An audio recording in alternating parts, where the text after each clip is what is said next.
Hey guys, what's going on? This is Med Talks episode 15, where I talk about the biggest patch note changes and how it's going to affect our metagame, and I'm also going to talk about the common picks and bans we're seeing at high elo. Actually not going to start off with Talon, the Blade of Shadow. We're going to talk about the new UI design. The new UI design I'm kind of a fan of and kind of not a fan of. I really don't like how they changed the tab screen where all that stuff comes up. They've changed where if you click a champion, they're like in the very top left, and they didn't used to be there. I think they were a little bit more closer to the center. Like they were like, instead of being here, they were here, or rather over here. And I don't like that. I don't like change. I'm not a fan of the change. I hate it. Can't stand it. And the biggest pet peeve of mine is your summoner level is like here, and then your revive timer is right here, and it's like just two numbers sitting beside each other, and then there's this big blank area over here where they could have easily just thrown that in and be like, oh, okay, that's exactly where, and that's where it was before. It's like they're like, let's squish this shit in to make so much room, and then let's leave this giant blank space, and I don't like it. So fuck you, Riot. I don't like it. So a bunch of shit happened, and Summoner's Rift Autumn is now available for select when you create games. That's super cool, Riot. Thanks. I like Autumn. Alright. Talon, the Blade's Shadow.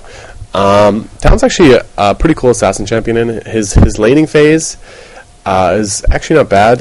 He can set up ganks quite well. In terms of if someone comes and ganks his lane, he can really help. He's got a teleport silence that amplifies damage. It's not that much at level 1. And then that's his E. His W is this shoots I think it's 4 little blade things out. It's just a cone effect anyway, so it's gonna hit everything. Just shoots them all out and comes back in. And that slows, and it deals damage going out and comes back in. And it slows. I think it goes up to 20 to 40% or something like that. It slows up, scaling out each rank. And it's actually pretty good too. I mean, you jump in with that slow, and you Q him, and it's a really good burst. The best thing about him is actually his Q. His Q does crazy amounts of damage. It does a bleed effect on top of just an on-hit effect damage. So the bleed effect actually gets I believe I was talking to St. Vicious, he said it was a 2.0 scaling AD ratio. That's a lot of extra damage. So if you get really farmed, let's say you get an extra 250 AD, that's 500 bleed damage just on your Q.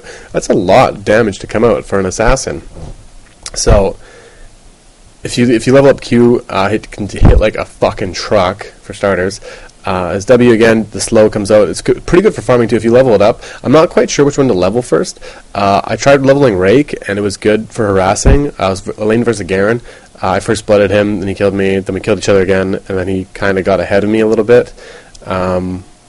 So I did end up losing that lane, but I did feel that the Q was hitting a lot. But I felt at the same time, if I just leveled up W, I may have been able to harass him a lot more and control the lane by pushing it and stuff like that. So I don't know. It's kind of a toss-up. I think it depends on your lane. If there's a squishy, you should probably level Rake. But if there's someone you're gonna have trouble with, you should probably level Cutthroat first. But either way, E is going to be a 1-point wonder, and it's either going to be Rake or Cutthroat, your Q or W, which we're going to be leveling up first. And then his passive, Shadow Assault. It shoots out a bunch of little blade things around you and makes you invisible. And then when you come wherever you are, when say, let's use this, and this is Talon. So this is your blades. And let's say you start here, or you're in the center, right? And then you move over here. All those blades will come and hit everything in their path over there. And if you combo that with your Q and your W at the same time, it does a fuckload of damage, amazing amount of damage. Oh my god, it does so much damage. I used it on Chowster today, actually, on his Kog'Maw. He was about half HP. I just ultimated, went stealth, eat onto him, the little stealth amplified damage thing, and just combo, just poof.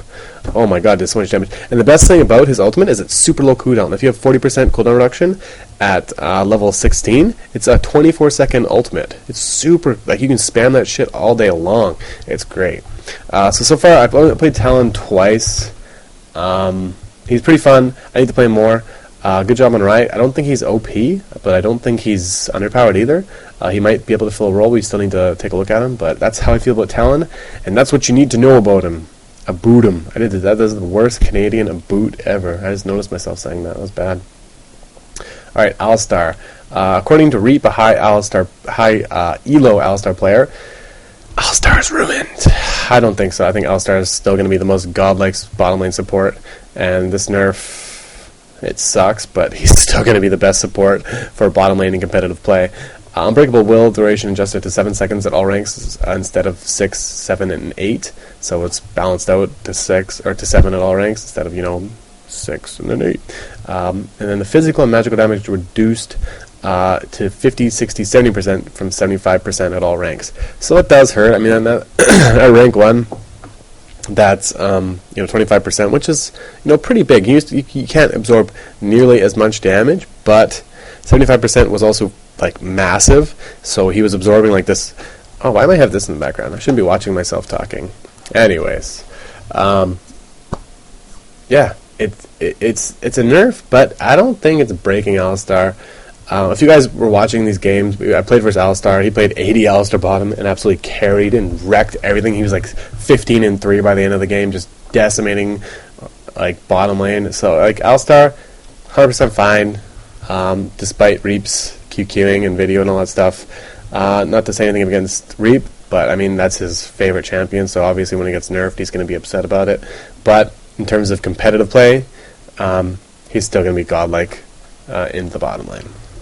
Easily top tier S support, especially with all those sustained nerfs to all the other supports. On to Jax. Jax's leap stack damage has been reduced to 20, 45, blah blah blah. So basically got nerfed by 15 at the earlier ranks, and then this got nerfed by 15 at the earlier ranks, that's what they said. And now Empower now breaks shields. So his early game damage got nerfed a little bit. Let's have a mug break real quick. My throat is getting dry. Hurts his early game, but his late game is still nutty. So if this just comes down to a lane matchup. Whatever lane Jax can beat still, he's still going to be really viable. So basically just comes down to he can't beat as many lanes early game as he used to because that damage nerf does hit. Not as much as you think. It does hurt though. So yeah, he's still going to be crazy viable late game. That's like Jax did have a strong laning phase, and he's still going to have a strong laning phase versus some champions, not all.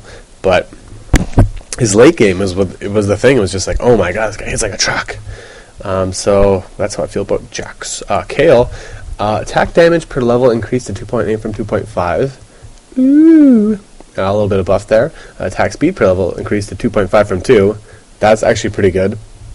That's a way better attack speed. Oh, excuse me, I'm burping for some reason. And now here's the biggest change. So here's a great AD carry changes so she can attack way better. But here's the biggest one. Now scales with bonus attack damage and bonus ability power at 1-to-1. So your Q and I forgot about this one. The damage amplification has been increased to 6, 7, 8, 9, 10% from 5. So you get 5 more % damage amplification increased, and it now scales off AD. That's a pretty damn big buff to her Q. She might be really viable now. I haven't played her. I've actually not been a fan of Kayle. She's not one of my champions I play a lot, so I'll have to get some of my info from someone else. But that's a pretty substantial buff, and we probably will be seeing a lot more Kayles just based on this. That's a pretty big buff, and I think that might have buffed her back into viability. Alright, Re-Sin. Resonating Strike now automatically attack. It's a fucking gay change. I don't want to talk about it. Let's talk about what happened.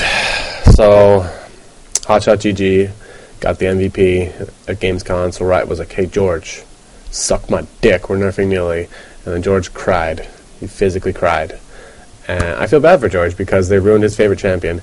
But at the same time, Nidalee was so gay to play against if you knew how to... wow, I can't talk. If it was versus a good Nidalee player, it was so gay to play against. She's kind of like, I guess how Riot would say, unfun, because she's just one of those champions that you just couldn't push out a lane if you know how to play her. She's just really strong, really great laner, and Riot doesn't want those amazing laners anymore. So they basically nerfed her into, as George is saying, that she's pretty much shit and broken. I mean, let's look at here. I mean, Javelin mana cost got decreased. I mean, you can spam more Javelins. Fun! Pounce, 4-second cooldown instead of 3. That does hurt quite a bit. Let's take a 12-second window. Instead of pouncing 4 times with the last old cooldown, you can now pounce 3 times. So that is a big difference. It does add up. Primal Surge got raped. The base heal got nerfed. The mana cost got nerfed big time. 140 at max rank from 85. And the ability power got kicked in the nads to 0.07 from 1.25. So that heal just got fucked. But a good change for Nidalee. Yay! Swipe ability power ratio increased to 0.4 from 0.2. Yes! And this is a stupid change by Riot. Aspect of the Cougar now grants 10, 15, 20 armor and magic resistance instead of 10% dodge. That sucks. The whole thing about Nidalee is that you get nimbleness, such as the defensive mastery, and it would give you a proc of 10% increased move speed and increased dodge. So you'd get dodge yellows. You'd have I think you'd get around 18, maybe 20% dodge when you're in Cougar form, which is really good. It helped her survive a lot. And now she gets 20 armor, 20 magic resistance, whoop-de-fucking-do. And it's just this is the main thing that George was pissed off about, is because the dodge and nimbleness, there's no synergy with that anymore, and it really, really, really hurts her survivability. So basically, you can just look, it's buff, but it's shitty, nerf, and it hurts a lot. Massive nerf, stupid buff, massive nerf. So Nidalee, sorry to say, is probably not going to be seen in tournaments for a long time. That's saddening for all you Nidalee players out there. Alright, on to Orianna. Orianna, command Dissonance. Base damage reduced to 70, so early game damage didn't get nerfed at all. The late game damage got nerfed by 20 base. I feel like they should have nerfed the early game too, but should have nerfed it by flat 10 and scaling into 20 base. That would have been way better. Protect shield ability, power ratio reduced to 0.4 from 0.6. Thank you, Riot. That shield's not going to be fucking here comes the ball, oof, hallelujah, and you get all this base armor and magic resistance, and you have this crazy fucking shield of Janna shields times a billion. Oh my god, that thing is strong. And fixed a bug where Shockwave is dealing extra damage. So these nerfs are making Orianna still completely viable and one of the best, no, actually the best AP carry in the game still. Nothing has changed. Sona's base heal has been destroyed. 25, 50, 75, 100, 125 from 35, 70, 105, 140, and 175. So that big fat heals you used to be able to spam aren't going to be that great anymore. The ability power reduced to 2.5 from 1.35, so it's a 0.1 nerf. That it really does hurt. But now grants her passive aura bonus to heal her target instead of herself for 3 seconds. So basically, if you shoot out your little heal, you're going to get the passive aura, which is, I believe, it's just increased armor and magic resistance, and that's just going to be doubled on the target for 3 seconds. I guess it's cool. I don't know. I think Sona's still going to be viable.